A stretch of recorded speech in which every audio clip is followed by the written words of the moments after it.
Welcome back to Week in Horror. This week we're going through April 12th through April 18th. Thank you so much for joining us. I'm Eugene, and with me today is always JL and Alex. How's it going? What's up, y'all?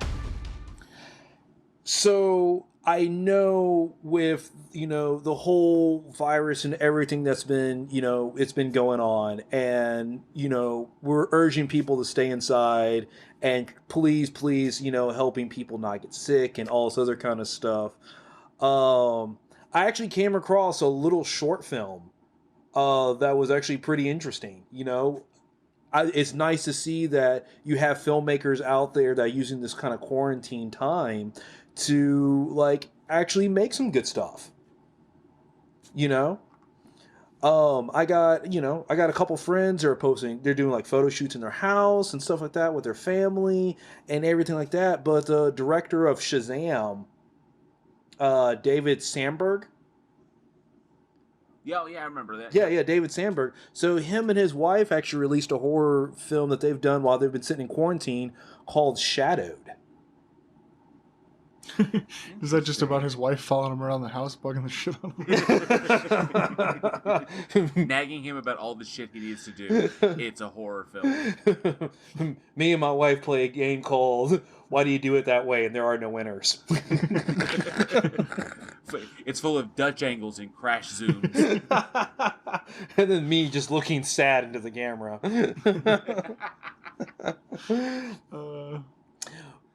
But it's something to check out. It's actually a little creepy.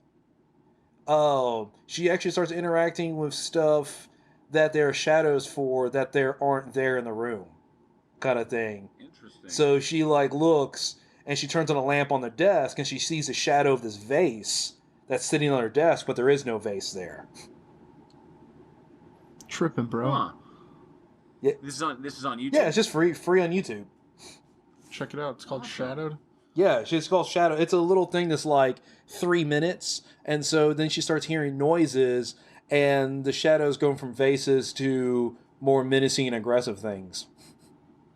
So menacing. Really much aggressive. Yeah, so menacing. It's actually, I have to admit, it's really, really cool to see, especially artists and creative types, who to also say, in the time that we're all, so many people are quarantined, not everybody is labeled essential like I am, like Alex is, where we have to be out and about. But so many people are, in lockdown, they're in quarantine. Got to come up with ways to entertain themselves and, of course, entertain others. And pretty much everyone looks to us, not just us, but we're part of the creative community. But everybody looks to the creative community, to artists, for what's coming out next. It's so cool to see all the unique ways that artists are coming up with to still produce content, to still put things out there and entertain people. Production companies putting new movies, instead of going to theaters, going directly to home release, via through VOD, getting stuff to people and as a friend of mine said, everyone's looking to the artist. So I think it's both a testament to what artists contribute to society as a whole. And, of course, a kind of a shout-out, kind of a big glaring spotlight, artists, they kind of they get us through the hard times. They get us through the tough times. We rely on them more than we think we do. So, hey, and I want to throw this out here.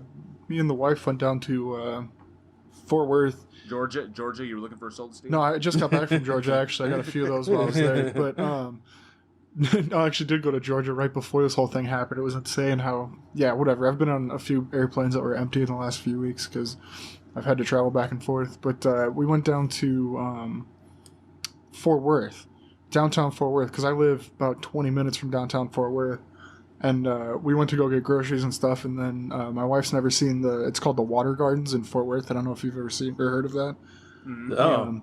So she wanted to check it out. So we're like, screw it, let's go down there. There's not going to be anybody out there. Dude, it was, if you're going to film a movie, I know we've got a lot of Texas listeners, go check out Fort Worth. The water gardens are empty. It's all dried out.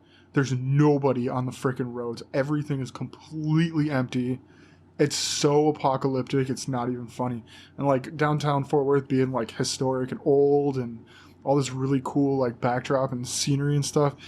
If you want to go shoot a couple of post-apocalyptic scenes, fucking go there. It's so creepy. Like I said, the water gardens are empty. They're dry. Nobody's anywhere. There's like no homeless out on the streets like there normally is down there. All the homeless people are all at the convention center now, the Fort Worth Convention Center. Like we drove by there and you saw a few people like hanging out outside, but I guess they've housed everybody, so there's nobody on the streets. It is just absolutely insane. Well, that's an interesting thought because you mentioned the water gardens down in Fort Worth, but now I'm sitting here thinking, you just kicked the thought to me. What about the botanical gardens over in Garland? Yeah, I mean, yeah. If that's something that you could still get into, everything is completely empty. It's insane. So wild. It's so creepy. We drove by and we're like, all right, we're gonna just go now. This is scary. I think the thing that's still getting me, and is so wild because you're not aware of it until it's not there, is every morning, because I leave for work early and I'm always up at 5:30 and I'm out the door by 6, still dark outside, and there is the ambient hum of traffic is not there. And so I walk outside and you suddenly realize that you're not hearing it, just that ambient buzz of traffic from out of, because I'm not that far from 75. And you can always hear just that low buzz of traffic going by, and now all of a sudden it's not there. You may hear an occasional car pass from like a street or two over, but you don't get that traffic buzz, and it always makes me think I'm living more rural than I am. Like I'm out there in the sticks somewhere. As a Boy Scout, I spent many years out there in the wilderness, in the mountains or somewhere deep where you don't get that. But now I'm in the city, not a mile and a half from the central thoroughfare of Dallas, and there's nothing. And that is so absolutely unsettling. It's bizarre. Yeah, that's it's creepy. really bizarre. It fucks up like the whole schedule too. Like time has just become irrelevant. Like I don't even. It's fucking. I know it's Wednesday because we record on Wednesdays, but like all week it was just kind of like you're just floating by. Everything's I was going to tell you dead. What was neat is for last week. I actually had to get a few pictures of this. Last week, nobody on my street was mowing their yards because all lawn services, pretty much people had suspended their lawn services. Oh, not me though. Hey, if you need. So no one on my street had a mowed yard. Everything was overgrown. So it was just like front yards were just meadows, just combinations of Dallas grass and clover and various other assortments that and dandelions that had been allowed to bloom. So we had people people's yards that had like 4 and 5 foot dandelion stalks. Okay, and then huge patches of flowering clover, and all kinds of big huge stalks of Dallas grass that were just way overgrown, like almost 2 feet. And you look at it when the sun hit it the right way, it was absolutely post-apocalyptic. And that you imagine that the residential areas, the grass would overgrow, the houses, no one would be outside, the cars are virtually are either all gone, or there's a few here and there, and and with no sound, with no ambient traffic sound, it was very, especially when the sun hits it in a certain way, it's kind of like, wow, it's like this is what it would be like, the end of civilization. You know what's really weird to me is like during the week, all the cars that are still in the neighborhood, because like when I get off of work, I'll come home and there'll be like 2 or 3 cars in driveways, but now it's just constant. Everybody's driveway has 2 cars in it, so it's like weird. Everybody's at home all the time. And see, this was a weird thing. So, because I know y'all continue, you're working because you're essential and stuff like that. Well, for me, I've been working at home. And so with like, food deliveries and all this other kind of stuff, and plus the fact that, I got my girlfriend, roommate and stuff like that. And so if we kind of need to go somewhere, we kind of take turns. But I realized that I think I went almost 2 weeks without driving. Yeah. Wow. And so like I went out early this week because like I'm just going to drive my car around the block just make sure just to drive it kind of thing, make sure fluids and all that other kind of stuff, and it felt weird for a few minutes. Yeah, it's like like, what the fuck. Yeah, I was kind of like, oh, okay, this feels weird. It doesn't feel right. Like you're not supposed to be doing it. Yeah. You gotta wonder all these people that could be working from home, right? All these people who who don't have to leave to go to work, and you imagine how this could potentially change the workforce in the future. It's weird. It's like we could these just go ahead and automate shit. They're making their paychecks. They're working from home. They don't have to travel. We have now proven just how many people can do their jobs from their houses, and all the companies that don't need people to drive into an office to make this happen. That these places are still making money. They're still operating. Everything's solid for them, and everybody's working from home. What if this could potentially change the workforce landscape? You know, and I was sitting there, I was thinking about this because, like with my mom's company, it forces them to go paperless. So you have a lot of these companies like, no, we should do it this way, go do it this way, because changing over to a new system, it's going to cost money and all this other kind of stuff. Well, now a lot of these companies have to change, and so you may not necessarily have to go back. Now you're already paperless. You're sending emails instead of printing reports. Well, why go back to printing reports? That's going to end up costing you money. It hurts the environment. We've already proven that these jobs are wireless and can be worked from home. So, for all of our listeners out there, we have just proven it beyond a shadow of a doubt. Less humans is better for the environment. No way. Mother Earth knew this. The animals are coming back.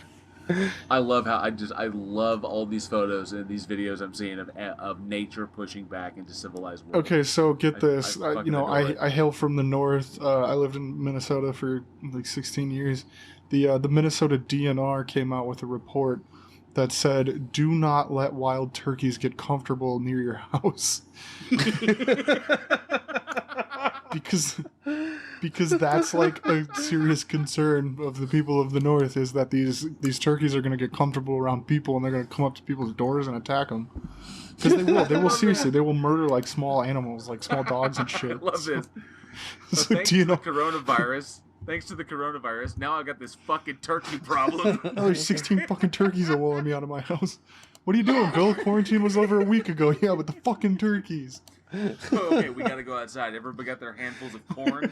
Okay, just chuck them at them and run. Cheryl, where's the grenades?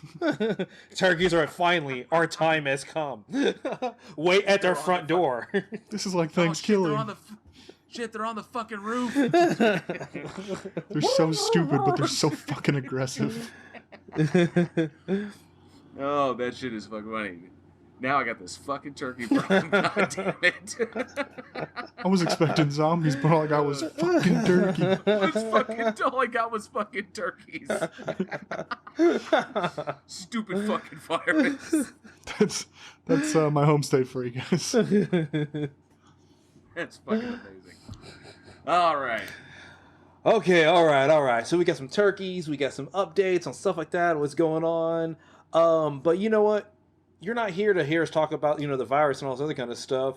That thing. Yeah, fuck the virus. Let's get into some actual movies. JL, what do you got?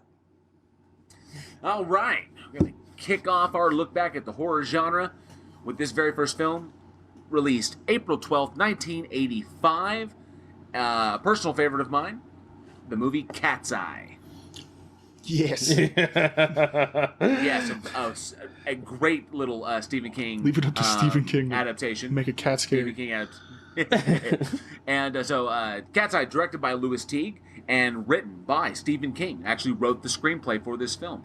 And cast included Drew Barrymore, James Woods, Alan King, legendary Kenneth McMillan, Robert Hayes, and Candy Clark. Cat's Eye was for those who have not seen it, this was 85. I think I was 5 when this came out. Actually I was 4. I was 4 when this came out. I'm not touching it. Yeah, Cat's Eye was an entry in the film anthology. And each story, this Cat's Eye was composed of 3 different films, or 3 different shorts. Quitters Inc., The Ledge, and General.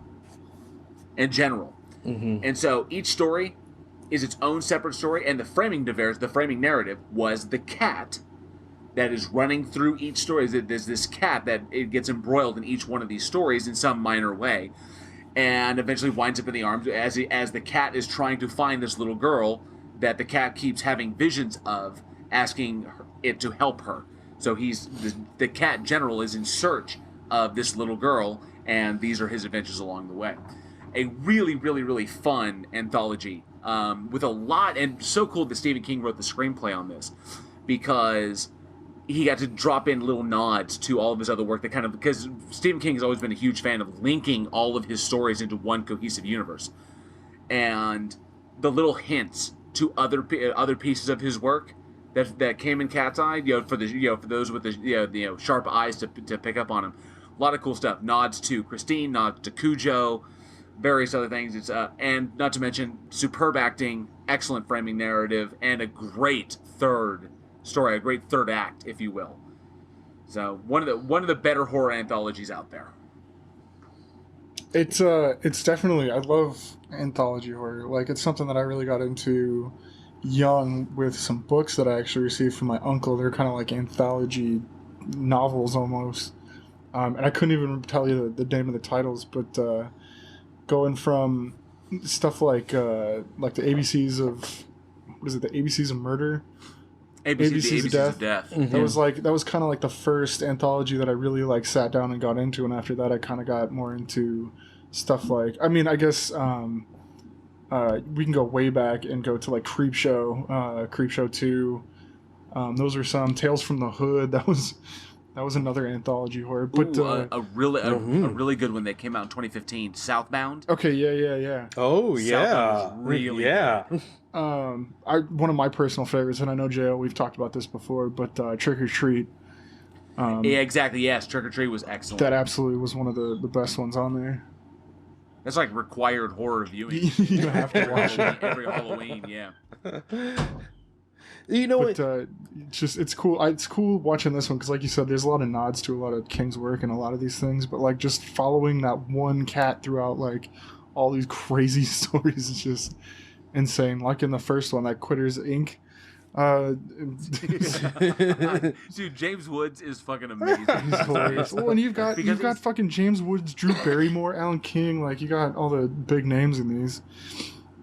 It was cool. I think James Woods, and not being like extreme James Woods, just James Woods.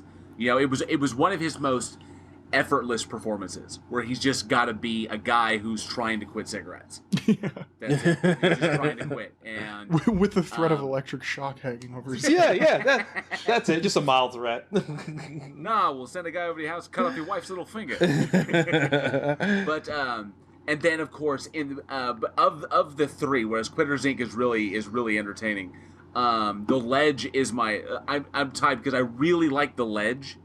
That was my favorite one. The Ledge was really fucking good.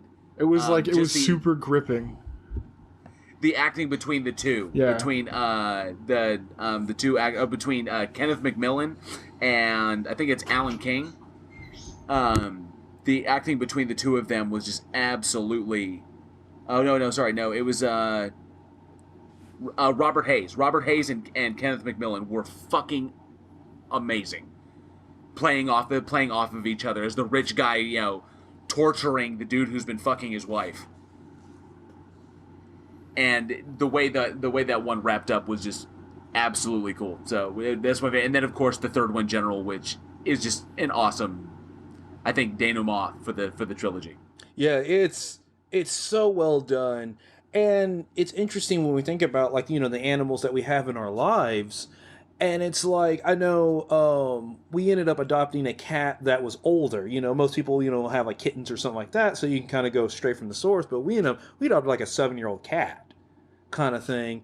And so it's interesting, like when I was watching this, it made me think like, I wonder what all these situations and all these experiences like this animal has gone through before like I've even like met him kind of thing. Well, that's an interesting way of looking at it. I kind of dig that. Yeah, because it's just like, we'll never know, and our cat's name is Master Chief because we're Halo fans, and so we'll never know because Master Chief can't talk. We'll never know his previous owners or what he went through and all this other kind of stuff. Not saying he went through anything bad, but just previous experiences and stuff like that. And I think it's interesting that you see a cat, you see a dog, or you see something like that. And you don't necessarily know. This cat could have been on some grand adventure, or, the dog could have been on, this huge big tail or something like that, and you'll never, ever know, kind of things. And I've always thought that was interesting. The same goes for my dogs. I have 2 rescues that I pulled off the street in Garland when, in my previous job. I just happened to cross them. So Jingles and Shotzi. And Jingles is the older one. He was about a year when we found him, and Shotzi was only about 3 or 4 months. And she was toddling after him, so just a baby. And we took the 2 of them in, and now, this was 6 years ago, and now you see their personalities are so wildly different because Jingles had obviously been through a great deal more than Shotzi did. And Shotzi had no memory of these things, just like a child who's too young to remember certain things. Shotzi has no, personality quirks that would indicate that she had experienced anything traumatic or anything serious, but Jingles did. Jingles had a kind of, I wouldn't say he was cowed, but he definitely had a trepidation about him when it came to certain stimuli, and obviously something he encountered that he remembered. So you never know either the traumatic things or the awesome things that the animals had experienced then, and that was a unique perspective for Cat's Eye that I really enjoyed. Yeah, it was just something that definitely made me think. Now, another thing though is, we've talked about animals in horror before and stuff like that. Everything I've learned behind the scenes, cats are extremely difficult to work with. Like animals in general are difficult to work with because animals do what animals want to do, kind of thing. Yeah. And some of them, like a lot of times dogs will, they're real eager to please, and so it's easier to get dogs to do what you want to do. But cats don't give a shit. They really, really don't. And I want to see all the outtakes. All when they're like the cat's walking on the ledge. How many times the cat went halfway and just sat there, and he just stared at the camera or something like that. There were some amazing scenes, and I know. And Alex, you recently watched this again, didn't you? Yeah. And there were some amazing scenes with the cat that played General, especially the ending fight scene on the bed. Yeah. Setting stuff up like that, and the cat, basically the whole fight scene throughout the bedroom. And one of my absolute favorite was when the troll is on the record player, and the cat is hitting the record player. The deal that I absolutely I love that scene. So just really tough, but yeah, I can imagine not as difficult as say like the Tibetan Mastiff that was in Man's Best Friend, or the Saint Bernard in Cujo, who was, you could tell just from that movie, an extraordinarily well-trained animal.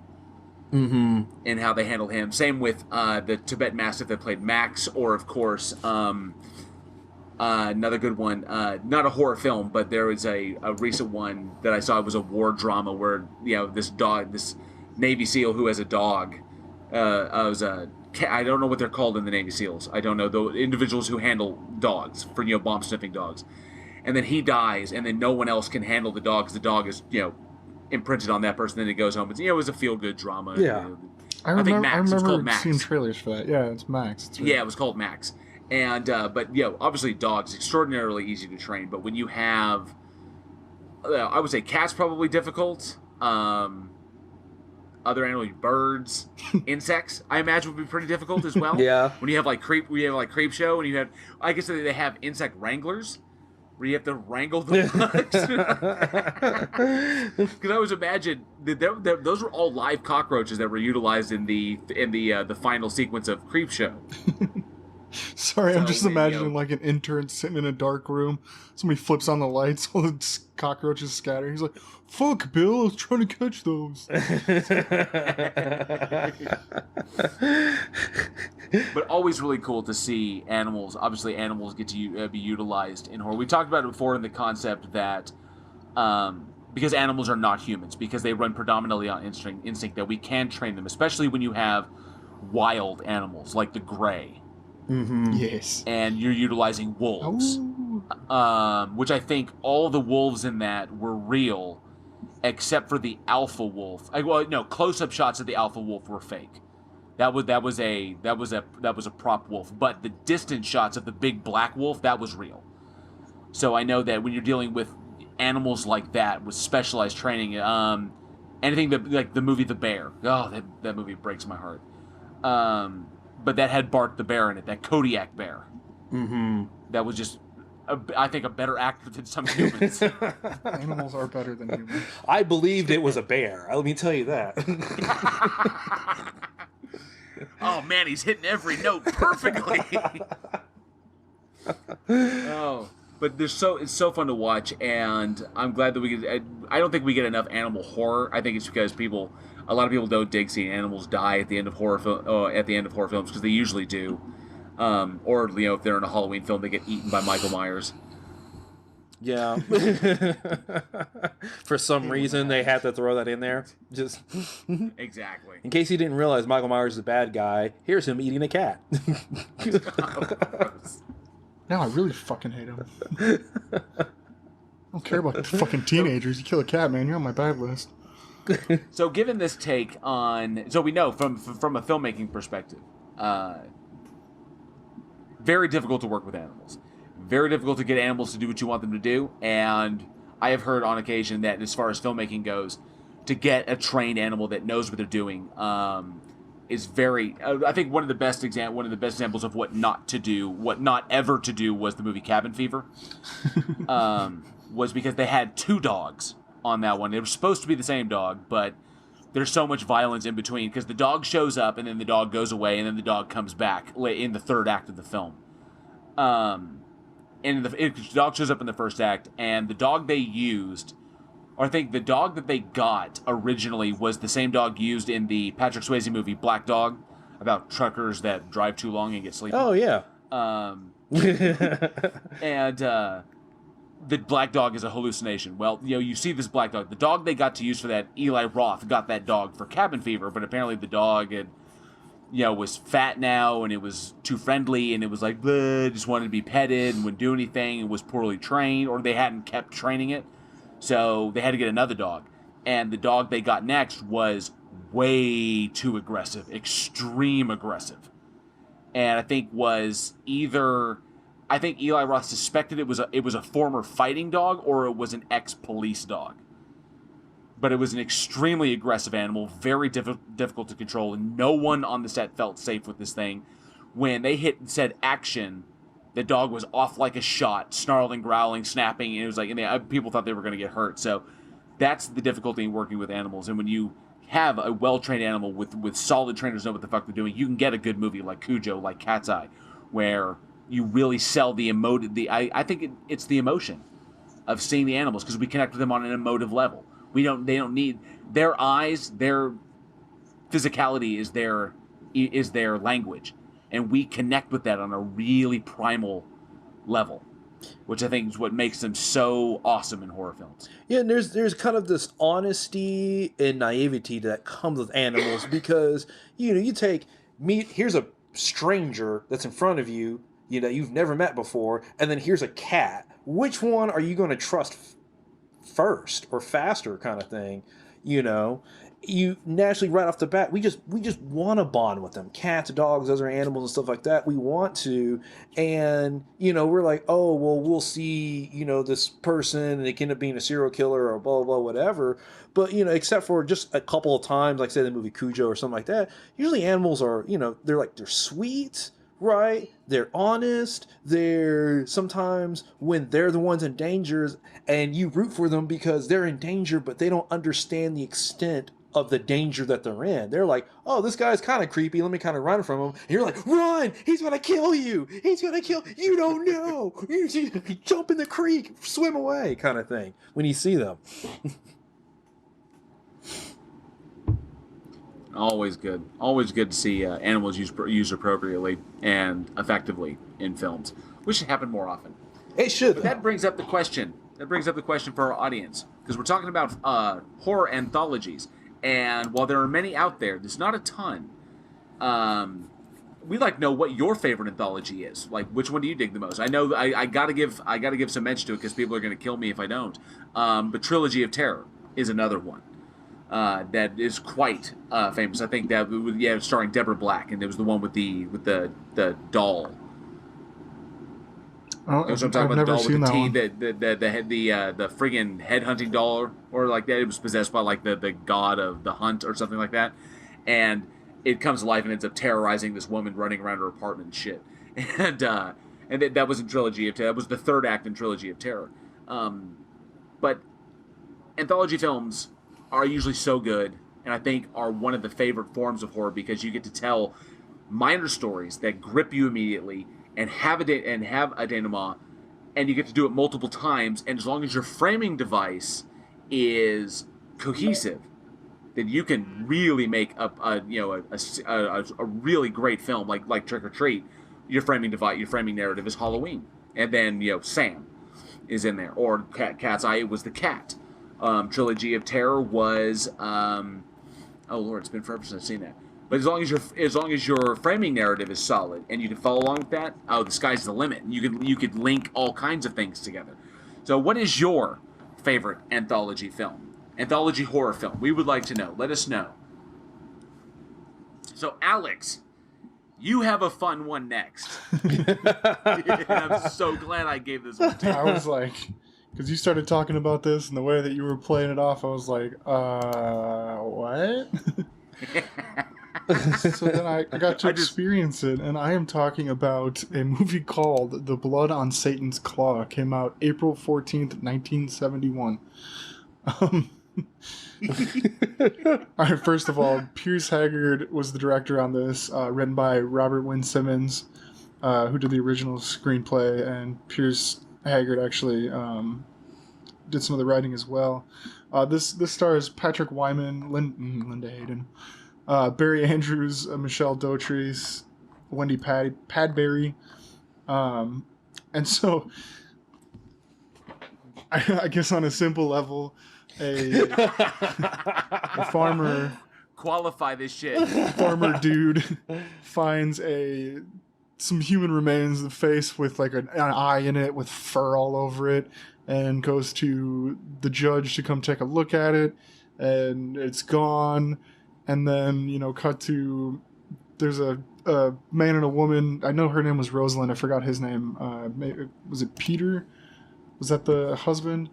Or Peter was the fiance of Rosalind. And so they go to his aunt's house, and Rosalind becomes insane in the night, and then take her into the insane asylum, and then her hand is a claw. And I mean, really, I love how he delivered that.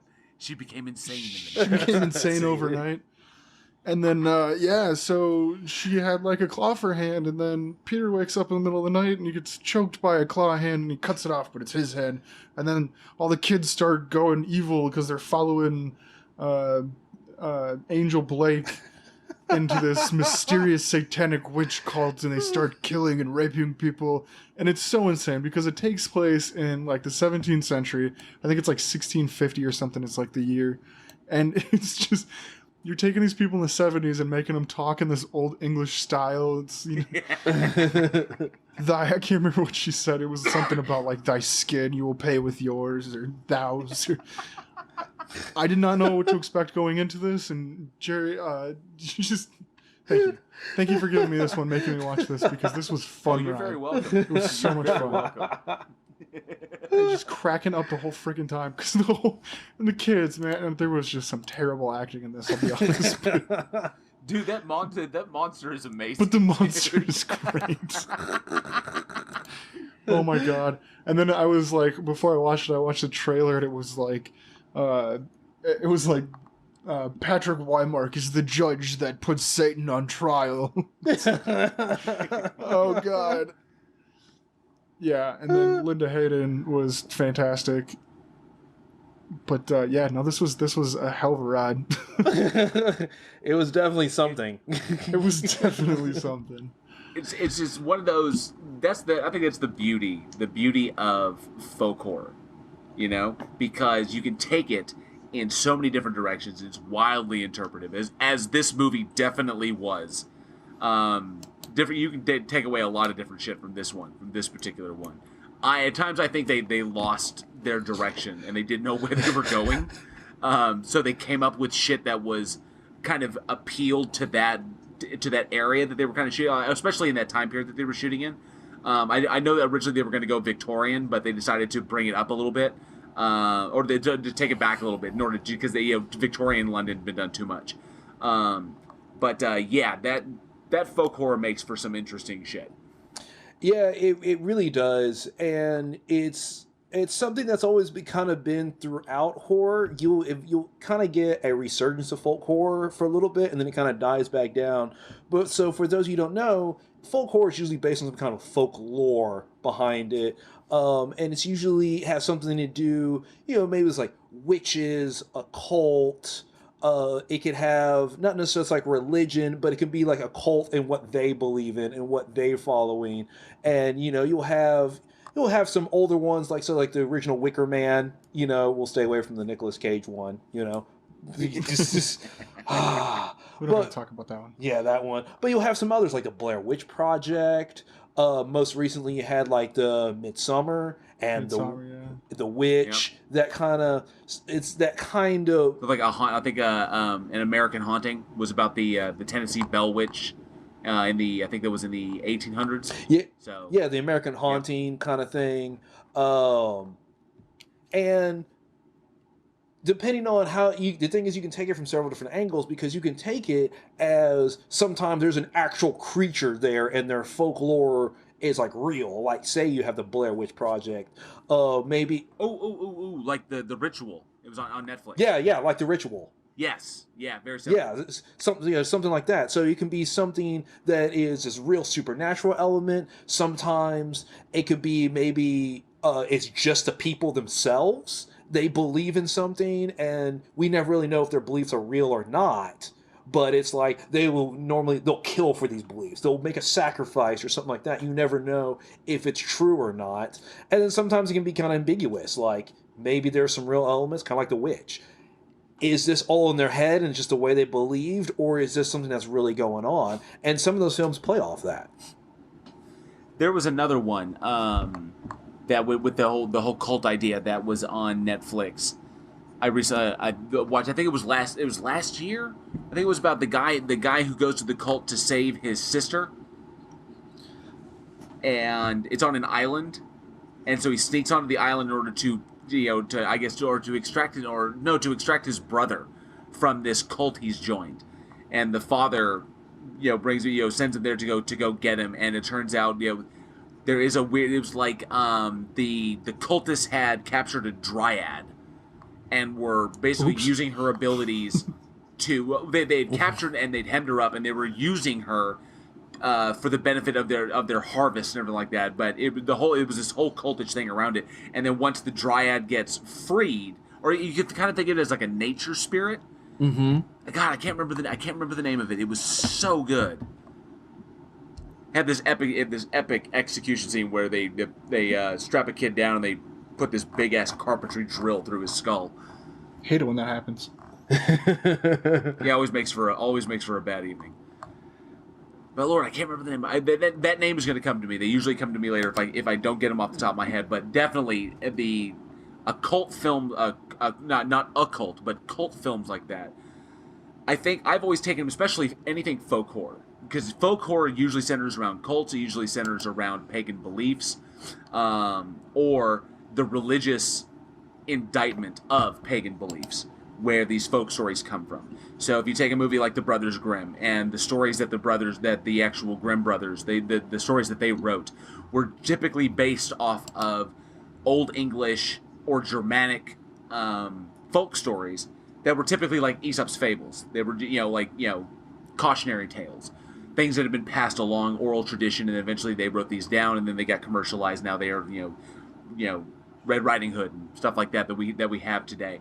But they're centered in, and I've always seen these films as kind of an indictment as to the backwards thinking or closed-mindedness, or typically the fundamentalist instability of cults themselves, or hardcore religious beliefs, especially pagan beliefs.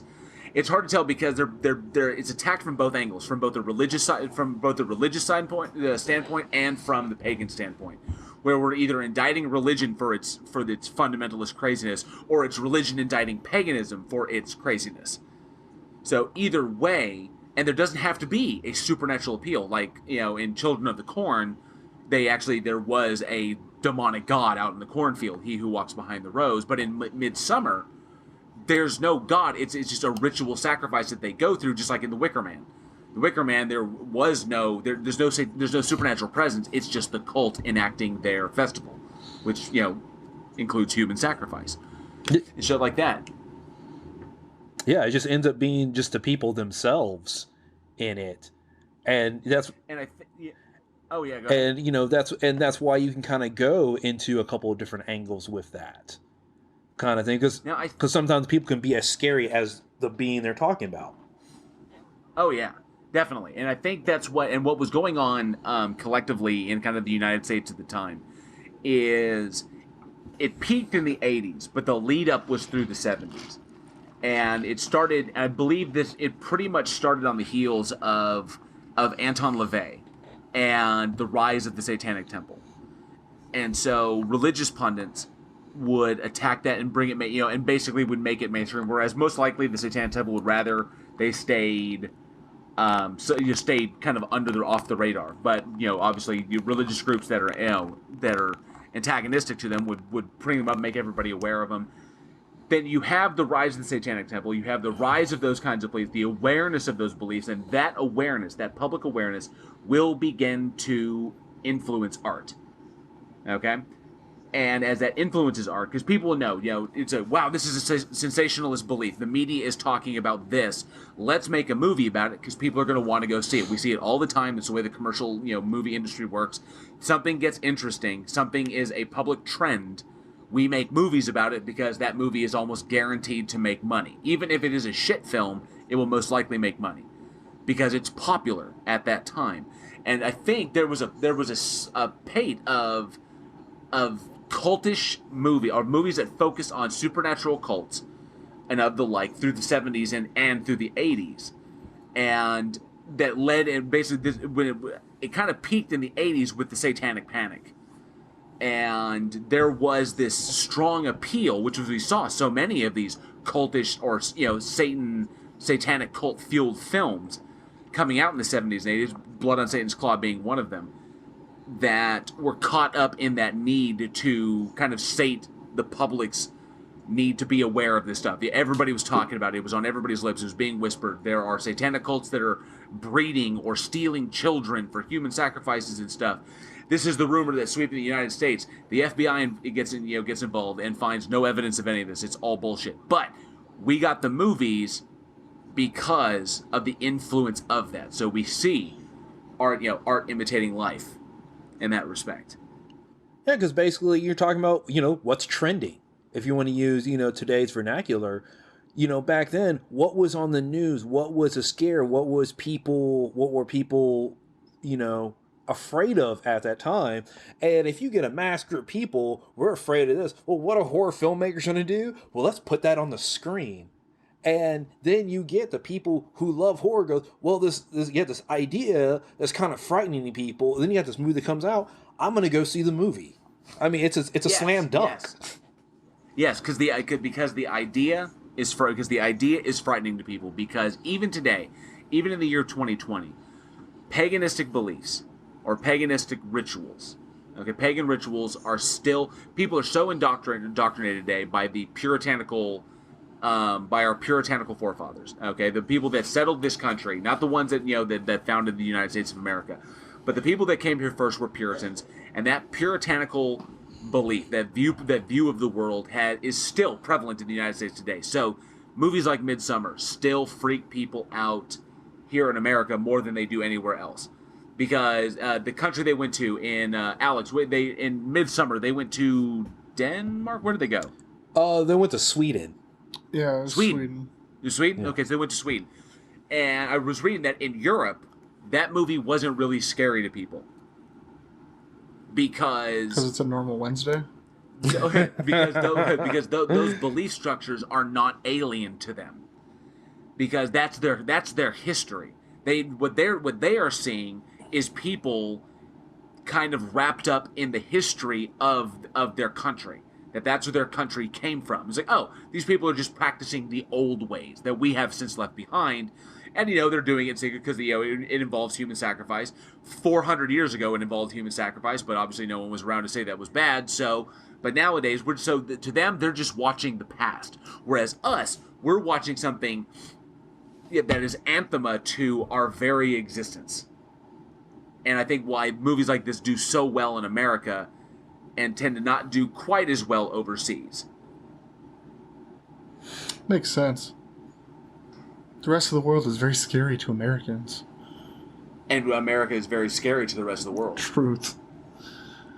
That's something, you've been talking about the 70s appeal called horror. You got stuff like, Helter Skelter, Charles Manson, and all these people running around killing everybody in the name of Satan and stuff.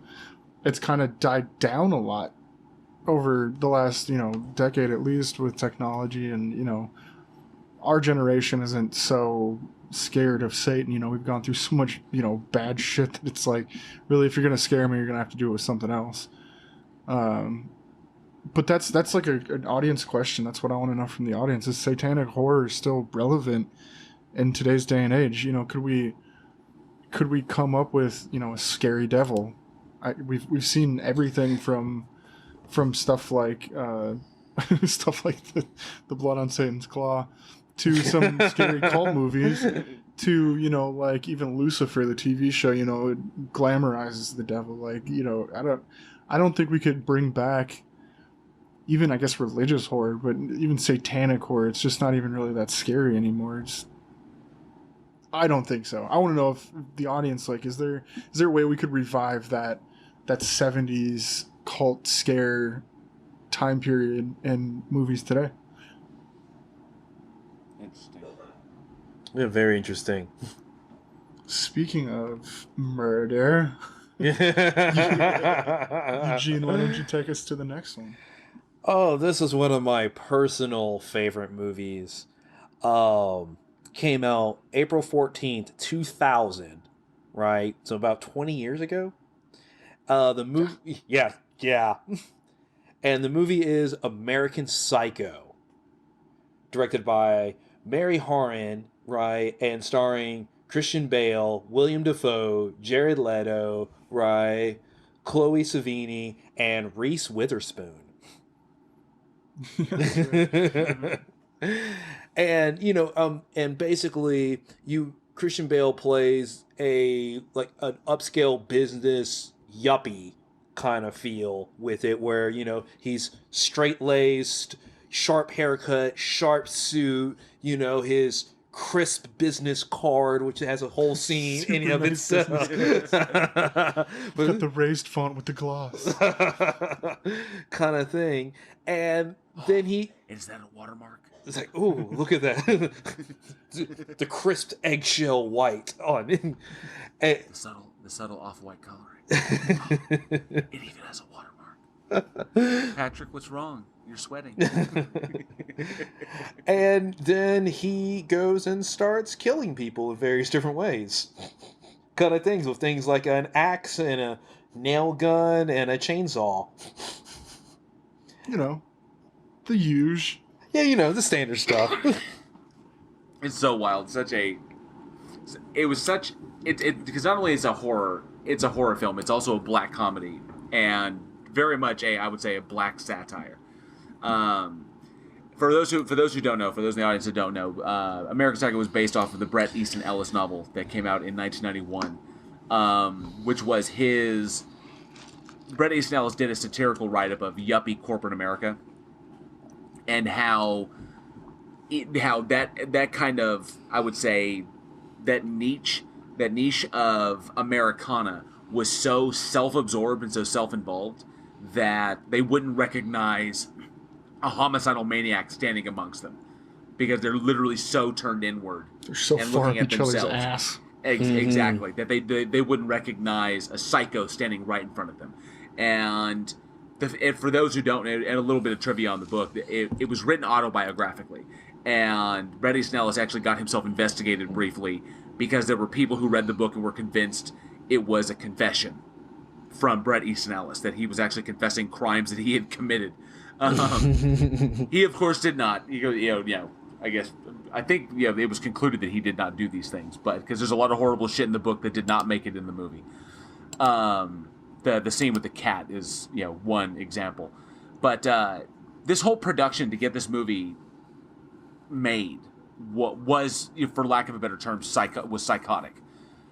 Because what we got, Mary Herron directed, starred Christian Bale in probably what I consider to be his breakout role. Oh yeah. Now Christian been acting since Empire of the Sun, so he was a child actor and he came up.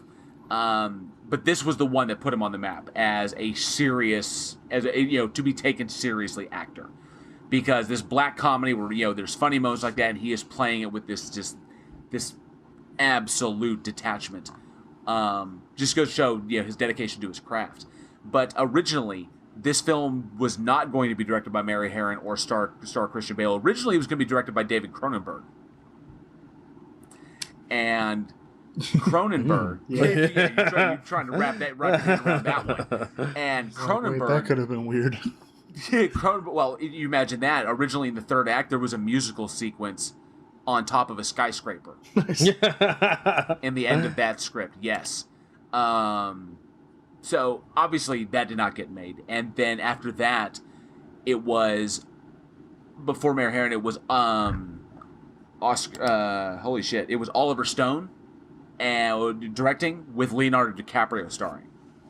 Yeah, that wouldn't have worked. It wouldn't have. And everybody wanted to, and then when Oliver Stone had to drop out, Leo was still attached. Mary Herron took over the production. She was going to direct, and then she didn't want Leo DiCaprio, but the studio wanted Leo DiCaprio because of his bankability. But Mary Herron was concerned that DiCaprio at the time could not pull it off because he was still banking on being a teen heartthrob from like Romeo and Juliet and Titanic. So she was like, no, I don't think this guy can do it. She didn't want him. And so the studio did not want Christian Bale for this role. They did not want him. They didn't consider him bankable. He had no real name outside of the smaller things he had done. And so they kept pushing for other people. And they went through a score, like a whole score of actors that could be attached to this thing, until eventually they landed on Ewan McGregor. And given his performance in Eye of the Beholder, he may have been able to pull this off. He may have been. And of course Trainspotting as well. He was really good in that. So Ewan McGregor I could have probably lived with, but Christian Bale actually went to Ewan McGregor and personally asked him to not take the movie. And basically freed him up because Christian Bale knew he was going to, or he convinced himself he was going to do the movie. He took no auditions and did no work for 9 months waiting for this movie to get ready to go, and that he was going to be the lead. And then jumped right over. Exactly. And then finally, he was able to convince Ewan McGregor to not take the role. The studio eventually relented. They said, sure, we'll go with Christian Bale. And then they started putting, your budget can only be this much money. And I think they limited her to 10. And then halfway through, they dropped it down to, I think, like 8 or maybe like 7.5 or something like that. So they kept putting restrictions on it because they didn't want to dump money into something with a lead actor they didn't believe in. And boy, were they fucking wrong. Yep. Yes. Although it was interesting because there was an interview that Mary Herron did with, and I think DiCaprio. Before I do that, I think DiCaprio left to do The Beach. Is what he left this film for. He left it, eventually. The Beach came along, and he went and did that. I think that The Beach was Danny Boyle. I think it was Danny Boyle and Alex Garland. Yeah, that's right. So that was directed by. It was one of Danny Boyle's early works. But then, he went on to do, this, and Christian Bale ended up picking this one up. But apparently, according to an interview with Mary Herron, Christian Bale had difficulty doing the role at first. And couldn't get into the character. He couldn't get into the character, and when in the interview, because they were talking about, because apparently they had talked over the phone a lot. When it comes down to it, though, Patrick Bateman, as portrayed by Christian Bale, ended up, you're saying all this stuff about him being like this, there's a psycho right in front of you. Just ironically, though, that character is based largely off of Tom Cruise. And Bale got this demeanor from watching Tom Cruise on the Letterman show one night, and said that he saw a very intense friendliness with nothing behind the eyes, and he was really taken to that energy. And so he based a lot of stuff off of Tom Cruise. And so, like, thinking about it, when I looked back, when I read this and then looked back, I was like, holy fuck, that is Tom Cruise. Like, down to, like, the way that he smiles, and, like, the way that he reacts to people. It's so Tom Cruisey. And then you're looking at Tom Cruise like, fuck, dude, is he a psycho? It's that shit-eating grin he gives to everybody. Just when he's trying to impress people, or he's at the table, he's like, yeah, that big toothy grin that Patrick Bateman does. They said it was cheesy yet manic. Yes, that was it. Did you know I like to dissect girls? I like to dissect girls. Did you know I'm utterly insane? I mean, and the thing is, it works because he has the feel of somebody with no emotions trying to fake emotion.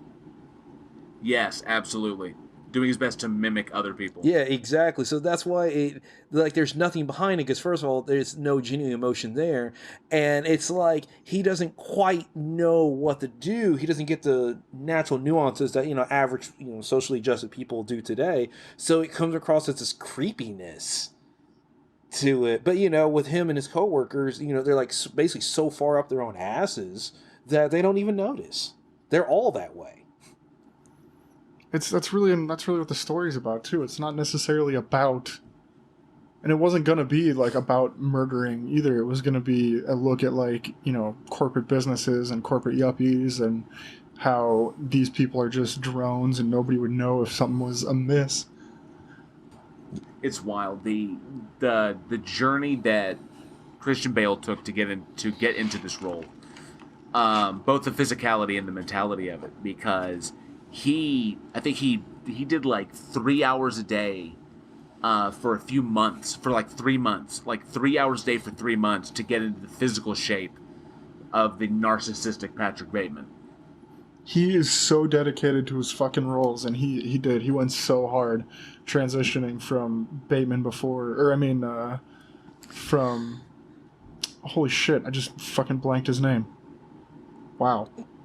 With the actor Christian Bale? Christian Bale. What the fuck? Wow. Like, who are you trying to remember? It's been a long week. See, he transitioned to Patrick Bateman so hard that I don't even know who Christian Bale is anymore. No, but yeah, there was a lot of trouble at the beginning, but as soon as he really started getting to the swing of it, he fucking nailed it. Yeah, because I watched this behind the scenes, and it was even several weeks into shooting, and the executive producers were going, no, we would rather cast somebody else and just start reshooting what they had. And Mary in the interview was like, I had to fight for his job every single day, kind of thing. Because, once she started seeing the dailies and stuff when we started shooting, Mary knew that was it. But, with the executive producers and stuff like that, a lot of times they look at the final product or close to the final product or something like that. And so Mary's like, no, this is, like, Christian Bale's doing exactly what I want. He's killing the part right now. Trust me on this. We'll take some. Well, fuck it. We'll take money away. Still trust me. And you get a classic, a movie that holds up 20 years later. Still, yeah. He was in Newsies. Yeah. Yes. Just to throw it out there for a little context.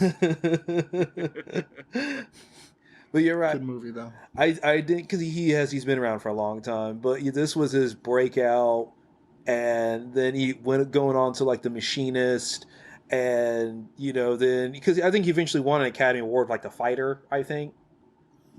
And we have him today. It just blows my mind. He lost 63 pounds for The Machinist.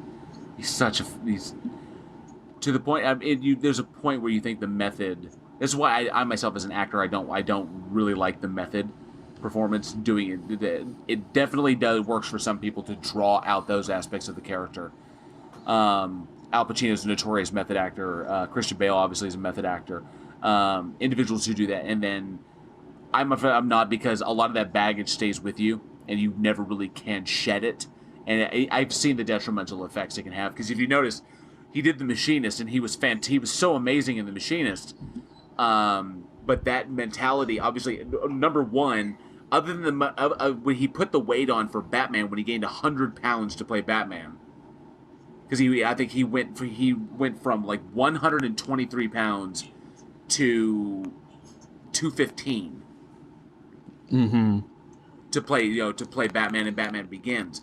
And then, but even though take those movies, set him aside, he always ends up falling back down in weight. Because you remember how he looked in The Fighter. Yeah. He was ridiculously thin in The Fighter. And then in another one, there was a Vietnam movie he did, Rescue Dawn. He always winds up, so he did something to his body that way. I mean, obviously we know he damaged his heart when he was trying to re-bulk back up for Batman. And the guy's just willing to put himself, willing to put his body on the line in order to make a character come to life. Even if it's not a great movie, it's something that he believes in. So I got to give to him that. I wish I had that level of dedication as an actor, because wow, he puts it all up against there. Yeah, he really does.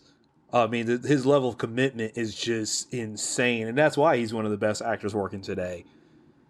I mean, easily, But, one of the really interesting aspects about the movie is the fact that, we see these killings, we see this kind of thing, and the killings get more and more, like, outlandish, but you never really have the sense that it was 100% real. But it never confirmed that it was real. Because you take the scene where he's holding the chainsaw down, like, the stairwell, and like she's running like in circles down the stairwell, and he's like kind of like swinging around, and then lets go and like kills her that way. Like it's so. Could it happen? Sure. The odds of that happening are slim to none. What are you talking about? That? What about running through the street shooting at the cops? And with a 9mm, and then the cars blow up. And even he himself is looking at it like, what happened? Run. Dude that fucking shot through the revolving door. Because he runs back out and then pops that dude and then takes off. He's like, oops, wrong building. Wait. Black. Gotta go. Takes off. Tonight I had to kill a lot of people.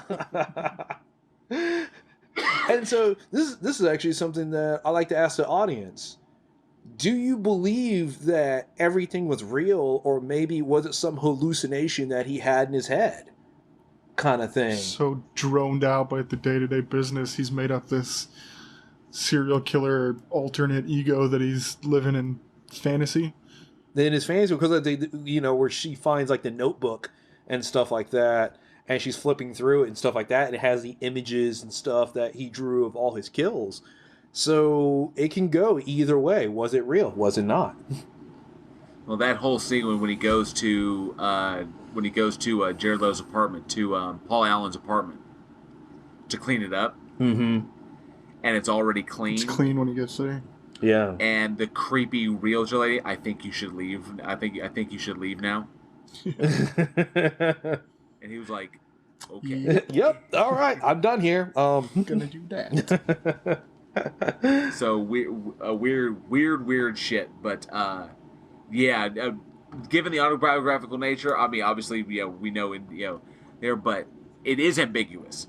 Even in the book, it's ambiguous as to whether or not this was an actual confession, or, we don't know. It's up to the audience to decide. I've always taken it that it was actually happening, and that he didn't realize how mired he was in the narcissistic egoism around him.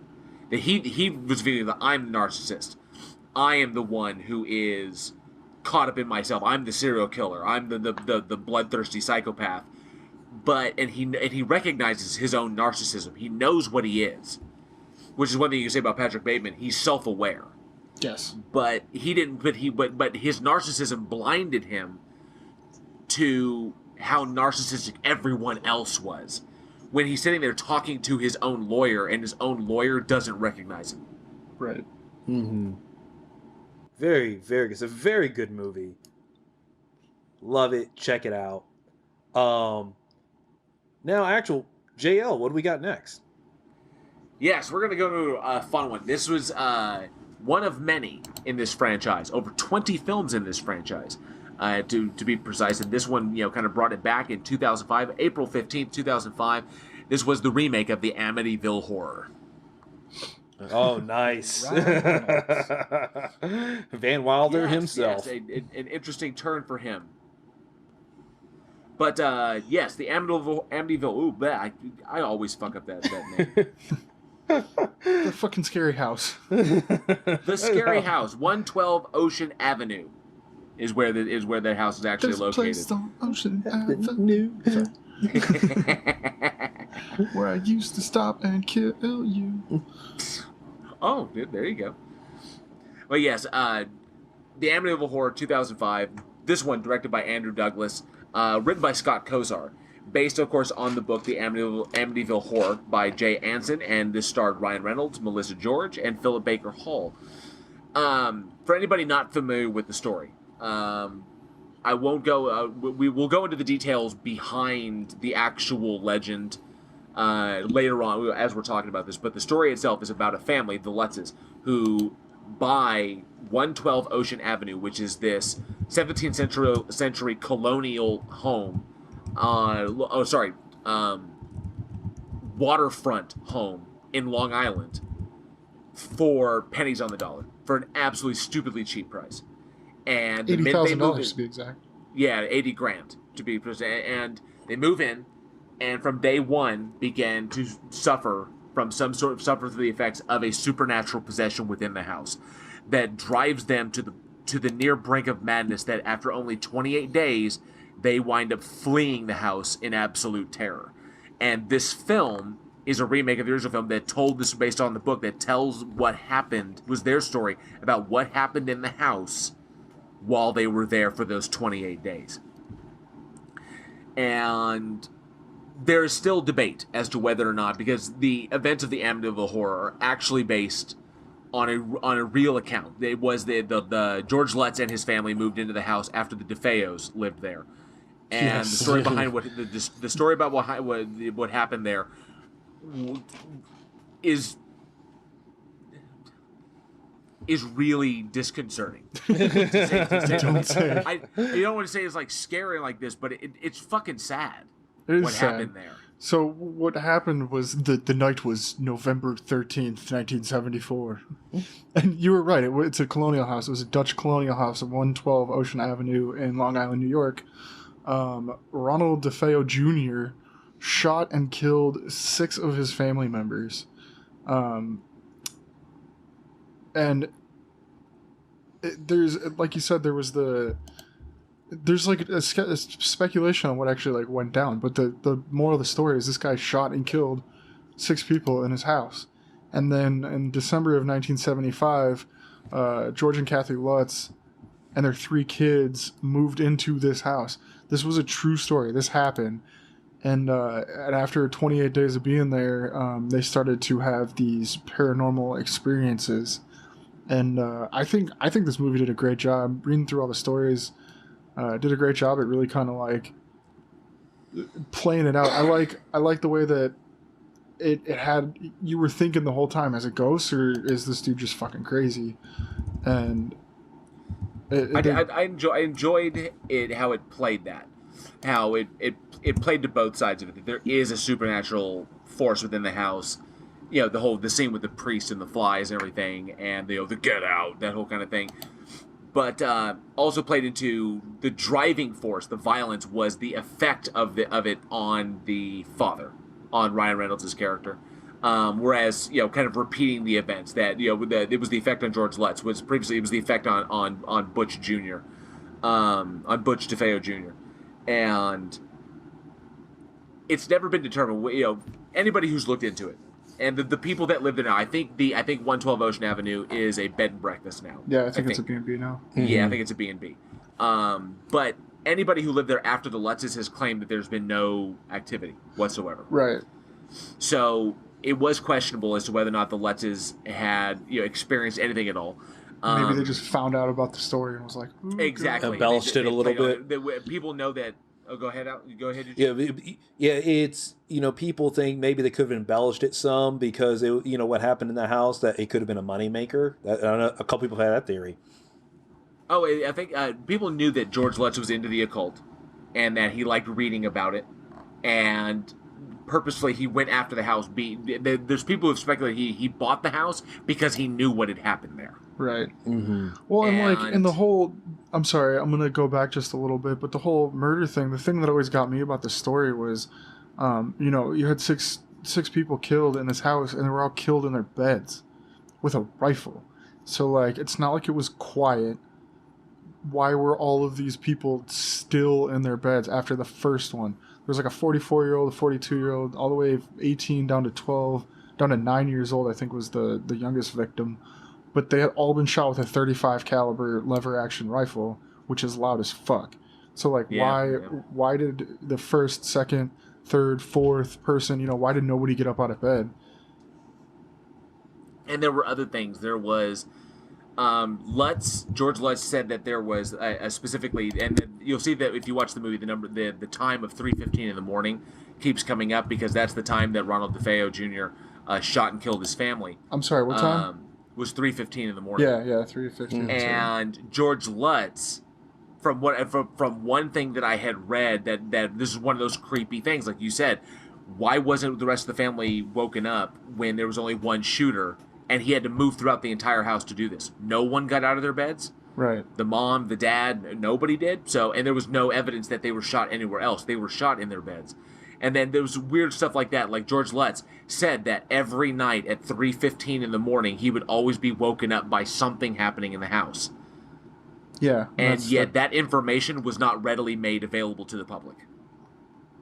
The specific time, they knew the date, but not the specific time at which DeFeo Jr. had done this. Yeah.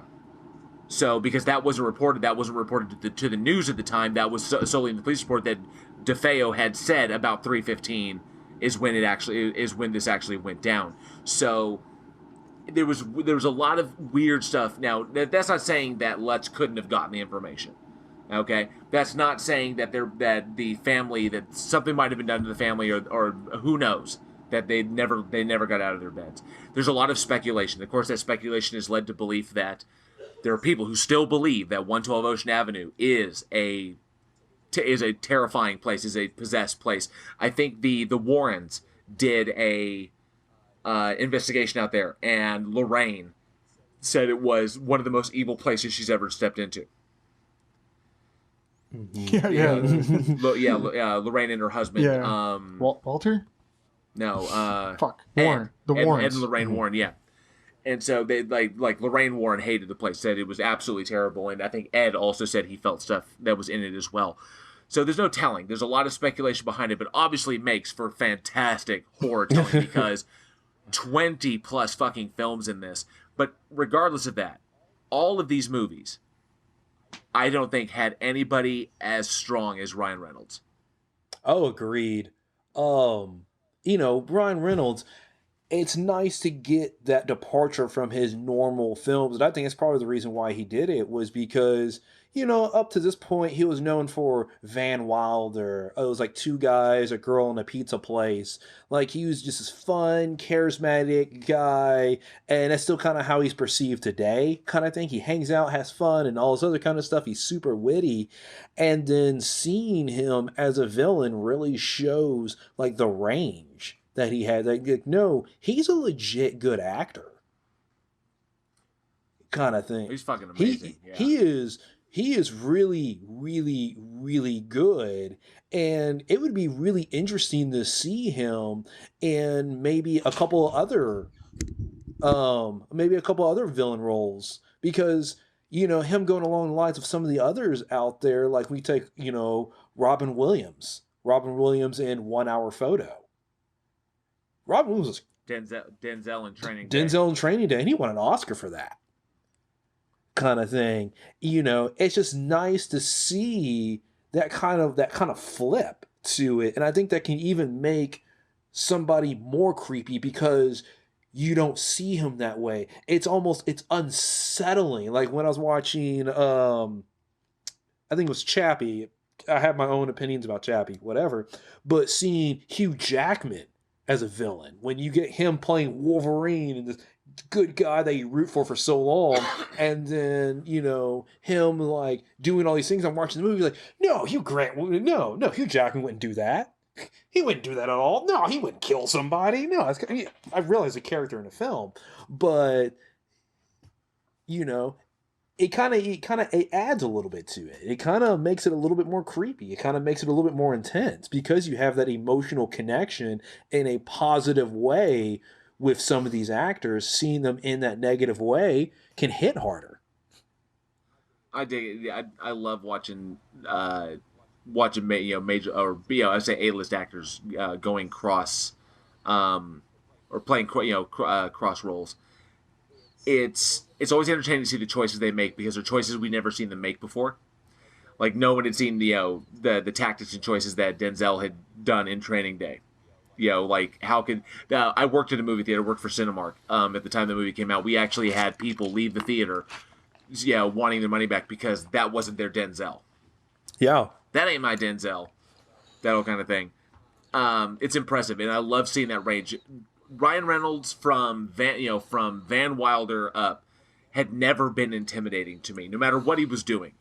It was I remember the first time I ever saw him was as a baby-faced jock in an X-Files episode, where he's a football player, just on the high school team, in an episode of the X-Files, and it was surprising, and it was funny because he was kind of chubby then. But seeing people be able to go, because he was legitimately intimidating in this film. I found him. It wasn't so much that he was scary, but it was that that this person could snap at any moment, and you've seen what he looks like, you've seen how strong he is. He's a strong man. Yeah, and it's that he walked that line very, very well. And I always like seeing that because we get to see how far they're willing to go and the choices that they make. And it's always a fresh experience seeing someone playing cross type like that. Tom Hanks in Road to Perdition. Yeah. I never would have believed I'd ever see Tom Hanks blow someone away with a fucking Tommy gun. No, but it's amazing. But I believe it the fuck now. Sure as shit. I recently came across a story, and it was talking about the first Terminator movie. And when Arnold Schwarzenegger got into acting, he was doing positive things. He did like Conan the Barbarian and all that kind of stuff. He really wanted to do positive things. Well, James Cameron wanted him to play the Terminator. He kept turning it down repeatedly. It's like, no, I need to be hero. I don't want to see people like me in a bad light and everything like that. And James Cameron actually convinced him, and he went, listen, the Terminator is not evil. In fact, the Terminator is neither good nor bad. It only follows out its programming. And that would kind of led Arnold Schwarzenegger into like, okay, I'll give it a try. And that was the movie that made his career. Yeah. It's funny that you mentioned Schwarzenegger because I was just thinking about him in the movie he did when he started after he was governor. He started coming back into film. Obviously, he had the Expendables and shit like that, but it was Maggie with Abigail Breslin. Oh yeah. And that one got me because just like Stallone did a movie did a serial killer horror film called I See You. And he blew me away because he had a scene in there where his character actually attempts suicide because his wife has been murdered by the killer.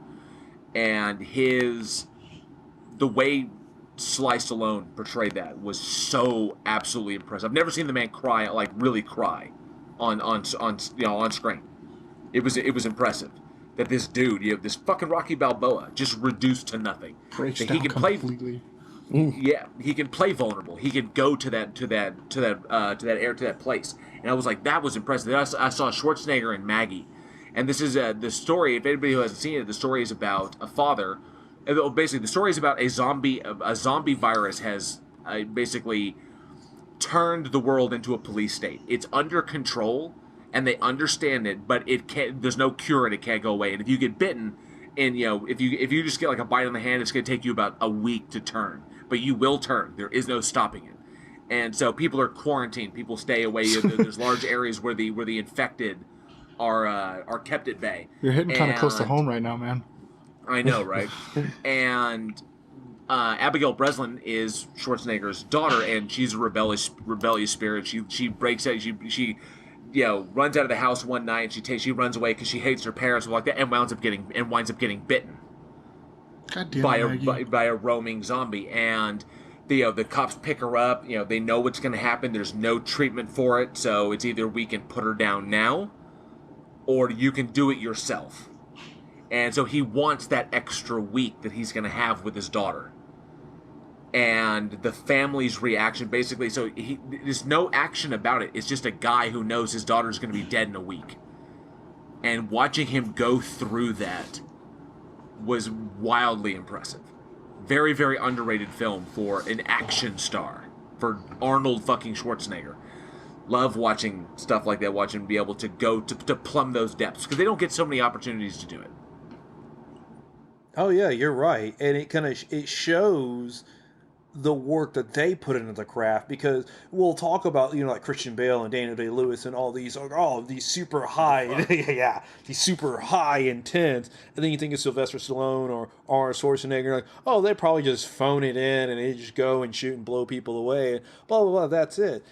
And we have to realize that they put work in their characters too, kind of thing. Yeah. They really do. They take it seriously. They take it as a craft, and it would be interesting to see them maybe get a few more roles, like that, few more roles that we can kind of see their acting chops, kind of thing, and be like, oh, you know what? That's actually, I didn't know he could do. It's weird seeing him in that way, but I like it. I want to see more of it. That's a good thing. For the filmmakers who are listening, and I have always stressed this. One of the best short films that I ever wrote. I didn't direct it, but I wrote it and I cast it.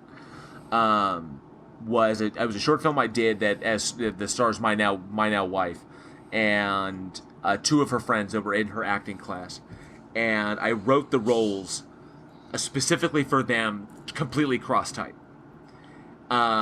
My wife, who's an energetic, bubbly, and vivacious young woman, at the time I wrote her as just a stone-cold, manipulating bitch. And her friend, I wrote her as that. I wanted specifically for her to play that. And then her friend, Chad, was just this fun-loving country boy. Not a care in the world. I like to get drunk. I like to get fucked up, do fucked up shit. That's the kind of guy he was. I wrote him as the quiet, brooding, highly responsible, and conflicted brother to another guy, to this other dude. For the life of me, his name is escaping me. Brandon. His name was Brandon Okamura. And this dude was a muscle-bound jock, if there ever was a muscle-bound jock. The dude was big, he was swole, he liked to work out, and he was just, a bro all over the place. And I wrote him as he was kind of the Lenny character, like of Mice and Men. So he was simple. I don't want to say he's simple-minded. He's a simple-minded brother. But he was mentally deficient. And, had the mind of a child. And emotionally stunted as well. And so the brother, Chad's character, is conflicted because his fiancée, Angela, wants him to put the dim-witted brother in a home. Because she does not because he's a drain. She sees him as a financial drain and an emotional drain. Okay?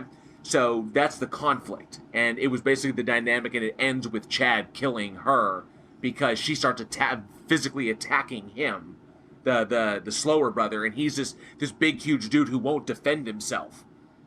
So he's laying on the ground, and she's kicking the shit out of him, and he eventually busts a bottle over her head and kills her. And so I wrote this short deal, and it was one of the best things I ever did. So for any filmmakers out there, go for the cross type. Find somebody you like. If you have someone in mind and you want to cast them different than the way you see them.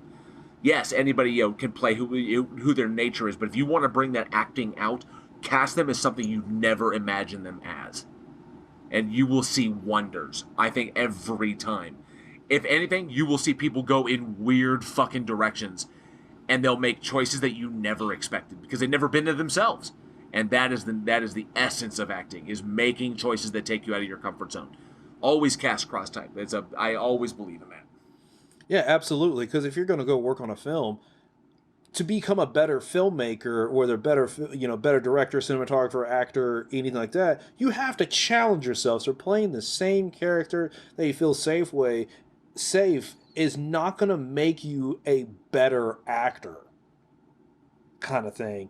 You have to be able to go out there, be able to push yourself, make yourself, and take yourself out of your comfort zone and force you to dive down and make some choices. I know what I would do, but what would this character do? And one of my favorite roles I ever played, because you guys know how big I am, and I usually, when I get cast as shit, I usually get cast as heavy characters. I'm usually a heavy. I'm either a tough guy, or I'm a bad guy, or I'm military, or whatever. We get into D&D, you're going to be the tank, right? Exactly. That's pretty much what I am, what people see me as. One of my favorite roles I ever got to play was I got to play a reporter. Nice. Where I was just the character I was playing was just a reporter who was reporting on the events, and it was a hostage situation. I was reporting on it, and then there's a relationship that develops between the wife of the guy who's being held hostage in the other country and the reporter, and the weird kind of awkward dynamic between the two of them, and it kind of develops into a relationship. It's really, really weird, but it was a very, very vulnerable and not a very obtrusive role. So it was not me. It was like, this is not me. I'm not this kind of guy.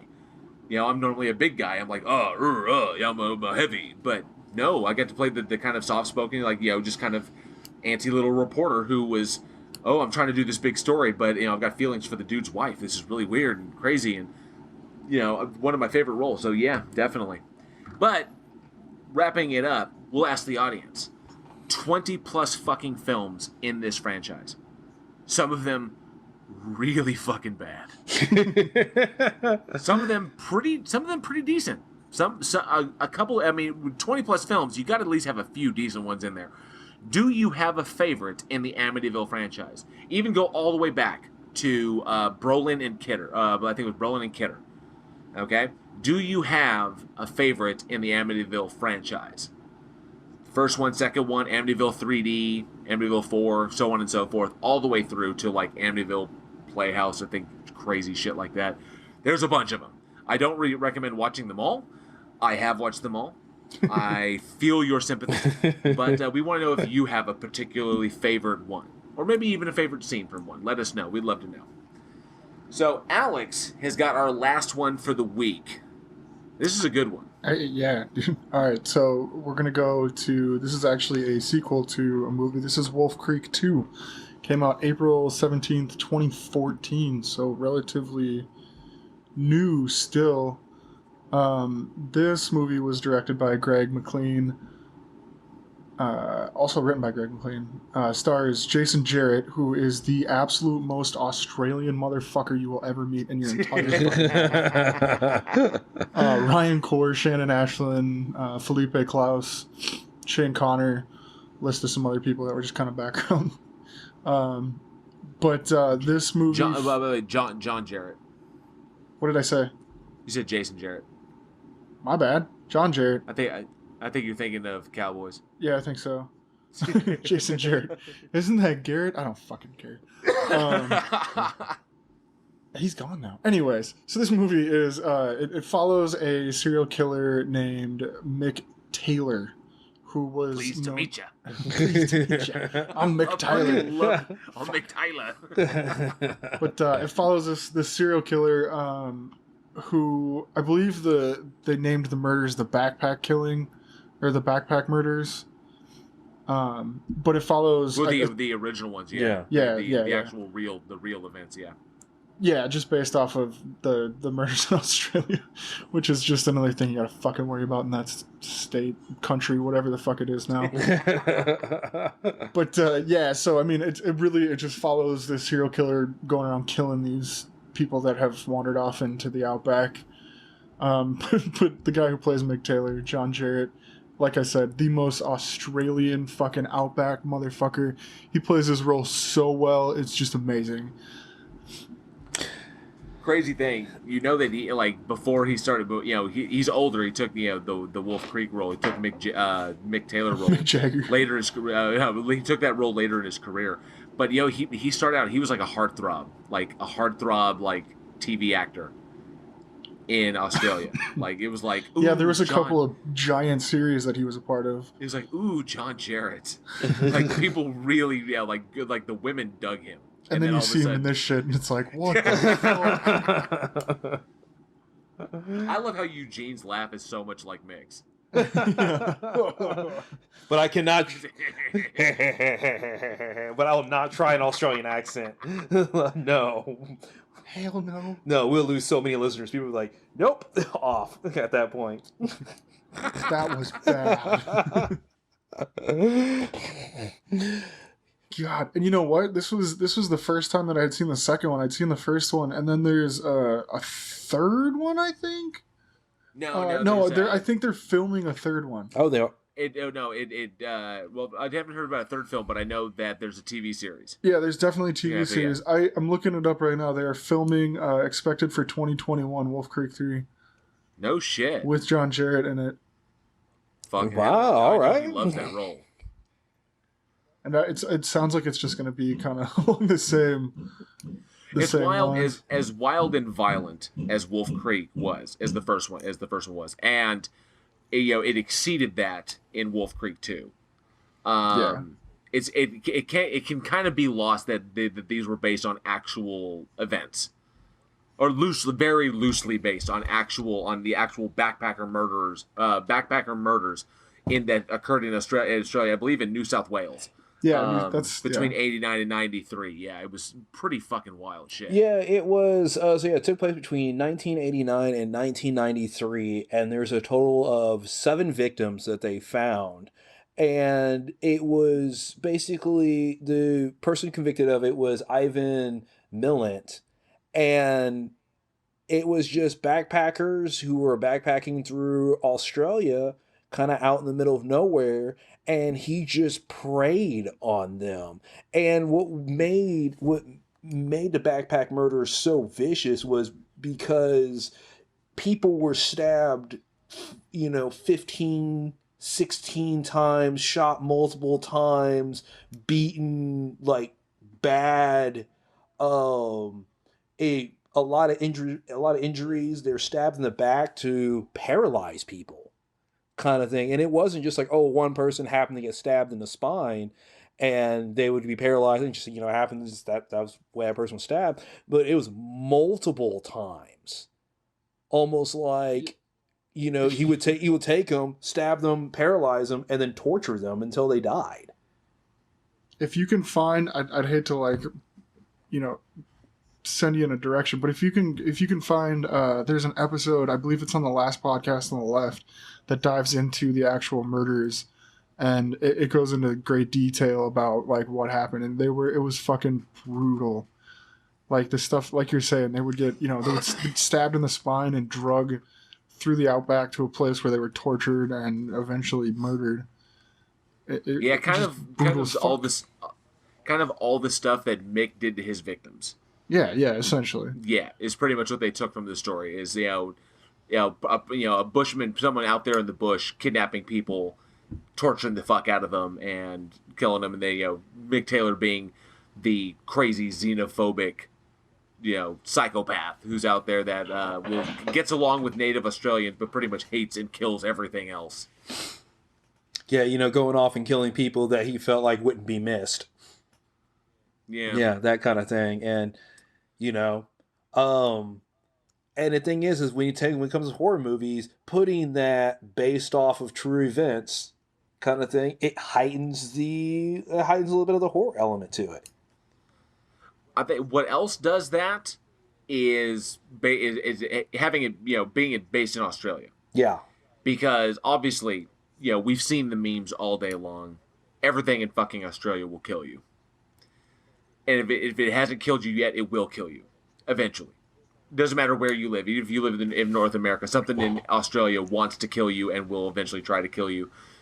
So we know how bad Australia is. The snakes, the ants, the crocodiles, the dingoes. Dude, the water there will fucking kill you. It's so fucking insane. That's not even a good joke. The kangaroos, the drop bears, all kinds of shit. Sometimes the rain, sometimes the bushes themselves will ignite on fire. Exactly, but also I've always loved the outback. One of the last untouched frontiers on this planet, next to the Great North, next to pretty much the northern areas of Canada, the Arctic, and Alaska. Just an untouched frontier, but unlike Alaska, very, very, Australia is very, very dangerous. The bush is incredibly dangerous. Setting it in Australia lends it that, because you already have the sense that you are way out of your element, and anybody who can survive regularly out in that territory is incredibly hard, very, very, and as dangerous as everything out there. So just saying that, because Mick Taylor, the psychopath, is not some supernatural boogeyman. Okay, he doesn't have villainous teleport. All he does is he knows the outback extremely well. He knows how to survive out there. He knows how to make his way around there. He's got it mapped like the back of his hand. He knows how to navigate. He knows how to get out of tight spots. He's completely self-sufficient. Car breaks down, he knows how to fix it. Run out of water, he knows where to find it. And you give a survivalist of that respect, and especially a survivalist in Australia, that alone gives it credibility as far as a horror film goes. I think that's makes you a superhuman. Being able to survive in the eyes of someone who is untrained, absolutely. They get the air of it. I had that same experience, not like this, but when I was working on Eugene's film. We were trying to set up a shot, and I had to remove a bifold door real quick so we could get the right camera angle. Okay, so we could set it up. So I was like, okay, let me just move this bifold door. And I literally just pop, a bifold door, they just pop off. They just boom, pop it out of the anchor, and you take it off, and you just set it aside. You can just put it back in. They're really, really simple. But your sound guy, Eugene, didn't know that you could do that.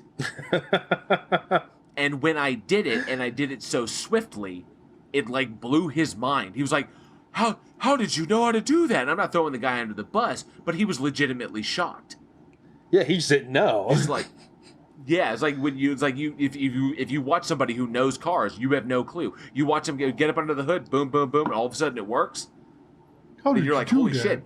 It's like my friend Cody doesn't know how to cook, and whenever people are cooking and whip up these amazing meals in the kitchen, he thinks it's just fucking alchemy. It is. Don't tell him. He's like, I don't know how this tastes so good. I don't know how you fucking did that. How you took a handful of ingredients in the kitchen and made this amazing thing. It makes no sense to him. Like, he has no cooking sense whatsoever. And the same as this. Survivalists, they know their territory, and that makes it equally scary. Not just a survivalist out there, like here in America, where they're hanging out every 30 minutes, you're always 30 minutes from a fucking convenience store. No, dude, this dude's deep in the outback. Wolf Creek Crater. Desolate fucking area. And he's got no problems. That makes it fucking scary. That's the scary, gritty reality just of people. Can often be scarier than any monster. Australia will fucking kill you. Australia will kill you. Everything in Australia will fucking kill you. Yep. Hey, so we were talking about the TV series, ran I think for like a year. Which so fucking good. I was gonna say I recently started the first episode. I really didn't get farther than like the intro because I fell asleep. But it looks like it could be pretty good. I thought it was fantastic, and I love the fact that they shot it like the first Wolf Creek was shot. Because the one thing, other than the violence of Wolf Creek, it was also those the director had that love for those huge wide shots of the outback to capture the beauty of the outback, the beautiful desolation of the outback. Okay, and then Mick Taylor amidst the whole thing, it was like he loved the contrast of the gorgeous, of this is what nature can look like, untamed and untouched, and then of course the person that then throw in the hyper violence of Mick Taylor's character. But I love that they shot the series like that as well. You get those sweeping panoramas or those long focus shots or deep focus shots of the outback, where you get the sky and then the terrain just goes on for forever. They shot it so beautifully and so lovingly. It's just a love letter to the territory, and also really, really fucking violent film or violent TV series, because it was violent. I was like, this was on TV? Holy shit! Whoa! It's like, god damn, it was violent. Hell yeah. But that brings up a question to the audience. If you saw the TV series, what did you think about it? Let us know. Let me know. I'm going to start watching it. I want to discuss with people. Shoot us a message. What did you think? Or if you haven't seen it, go watch it and then shoot us a message. One of us will be with you shortly. Operators are standing by. Yeah, literally. Quarantine. Anyway, so that I got nothing better to do. We're just here. That's it. Talk to us. Please. Say something. Yes. What? First 5 minutes is free. 5 cents a minute after that. Excellent. All right, well, that wraps up our movies this week, and it looks like we've only got one birthday this week. Mm-hmm. Eugene, why don't you pop off that for us? We only got one birthday this week, but it's a huge birthday. Hey, that's not nice. He's working on his weight. Yeah.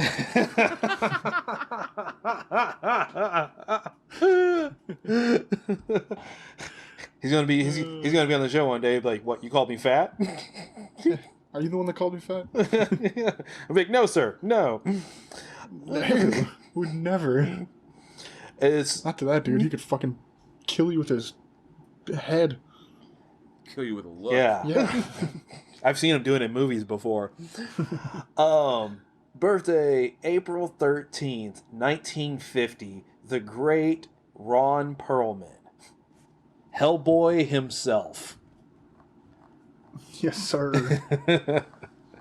This dude I've been a fan of Perlman ever since his early stuff with Guillermo del Toro. I think that I first saw him in Kronos. Oh God! All the way back. Yeah, and then I went back. I went back and because I think Kronos came out in '92, and I can't recall. God, he's done so much fucking work. He's been in so much stuff. So much. Yeah, Kronos was in '93. Touched was on 93? Batman. Yeah, it was 1993. And then Miami Vice and Batman and Police Academy. I mean, there's. Oh, then I have to say. Then I kind of twisted it. Then I actually saw him in Beauty and the Beast first, but most likely I didn't recognize him, obviously because him playing Vincent. I didn't. So obviously I didn't know specifically who it was, but the first time I think I saw him as himself was in the movie Kronos, which looks like he did it it was just a couple of years after Beauty and the Beast ended, because there were only 3 seasons of that show. Yeah. But yeah, he did a bunch of he was on fucking Magruder. Oh my god, and Miami Vice. Obviously, I could see him on Miami Vice. Oh yeah, he's the voice of Stryker in Mortal Kombat. Oh shit, yeah. Defenders of the Realm. Yeah, he did stuff on like The Outer Limits and Zorro. I mean, he's touched on so much stuff, and then more recently, he played Thanos in the Avengers. Inside joke there. I know it was Josh Brolin, but we were talking about Hellboy. That was a lot of people know him from there. I think that goes to show his range. Is it to go from Hellboy, and then huge jacked, Hellboy, and then to turn around and do Clay Morrow on Sons of Anarchy. Right. Mm-hmm. Such a departure, but I think one of the most widely known and underappreciated for his range, because he can accomplish so many different things. We've seen across the board. He's not one of those pigeonholed character actors that gets stuck playing cops or military. Yeah, it was like or anything like that. But he is from Kronos, The Adventures of Huck Finn. You said he was in Police. He was in the Mission to Moscow of Police Academy. Mm-hmm. Yeah. And then City of Lost Children, which he was amazing in. And then you turn around, Alien Resurrection. Yeah. Shit, yeah. Yeah, absolutely. He was in one of my favorite movies, Enemy at the Gates. Oh fuck yeah, he was in that. Yeah, That's right. as the he was a sniper that was training Jude Law.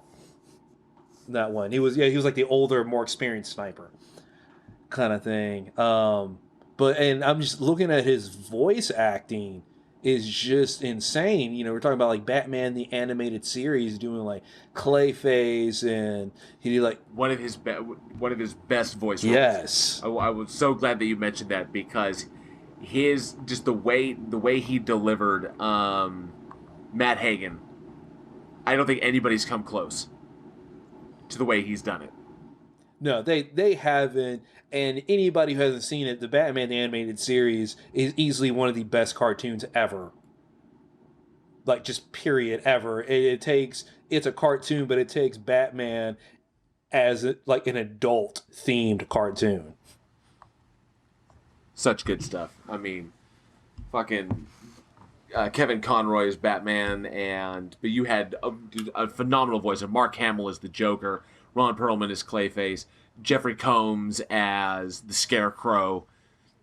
Such inspired casting on that show. I'm so glad that he got to be there because there was a level of there was such a powerful emotive ability in his voice that he's so easy to pick up what he's trying to say. There's no ambiguity to Ron Perlman's voice. You can always understand what he's trying to get across, how his character feels, what his character is going through. I've always loved seeing, whether on screen or not. I mean, even he was awesome in Blade 2. I fucking loved him in Blade 2. I really did. Huh. Like my daddy said right before he killed my mom.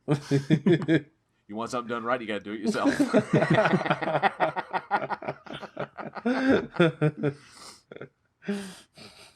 But I mean, just a career that has just is spanned across decades. He has so many credits to his name, and I mean, with his acting, his voice work, with video games, and I mean, he's just one of those guys. He's out there. He does the big A-list movies. He will go down and do the B-list movies. I know we were talking about was like the Mutant Chronicles the other day. Yeah. Kind of thing. Just threw on a movie at that point and just like, oh, a movie Ron Perlman. Let me go click on it, right? And ended up having that and Thomas Jane in it, and that was a movie. But yeah, it was just just a movie. He was there. He did stuff, right? Did you catch him in the fucking Danny Trejo film Badass? No. Holy shit, I fucking forgot about that. Yeah, so it was fucked up because obviously the movie Badass it came out in 2012, stars Danny Trejo, and it's based on the AC Transit bus fight between Epic Beard Man and that young black dude who insulted him. And so they made a movie based on that fight, based on an old white guy punching a black dude for the black dude mouthing off to him. And so they made a movie they made a trilogy. It was Badass, Badass 2, and then Badass 2 brought in Danny Glover, and then Badass 3, Badass on the Bayou. Badass. I forgot about that one too. But the first film, Ron Perlman played the mayor in that one. But then it had Danny Trejo, it had Charles S. Dutton in it, and it had Ron Perlman, so I guess the C roster of the Expendables. But yeah, he would that movie was fucking just that was something else. I'll give it that. So, oh man, good stuff. Keep it coming. Yeah, definitely good stuff. Happy birthday, Ron. Yeah, happy birthday, Ron Perlman. All right. That brings us to the end of another episode of Week in Horror. As always, thank you to our listeners. Any feedback, questions, comments, concerns, just want to chit-chat, shoot us a line at weekinhorror@gmail.com. Check us out on all of our platforms that we're on. We're on Anchor, Spotify, iHeart, Apple, Google, you name it, we're there. if you enjoy what we're doing and would like to get some extra content, you can go to our Patreon at patreon.com/weekinhorror. We do our Bloodbath and After Dark, our Bloodbath where we pit 2 horror icons against each other in a battle to the death. And then our After Dark is when we have our special guests on. We will sit down with them after the show and dig into their personal lives a little bit, get their take on a lot of what's going on in the industry and stuff along those lines. Check us out on Facebook, as always, Facebook/Week in Horror. Get your daily splatter there, a little dose of daily history every day. And also go to Twitter and check us out at Week in Horror. Drop us a line on there too. So once again, thank you all. Thanks for sticking around. Hope you guys are washing your hands, staying sane in quarantine. Hit us up if you need anything. I'm Alex. I'm Eugene. I'm JL. We'll see you next week, and always stay scared.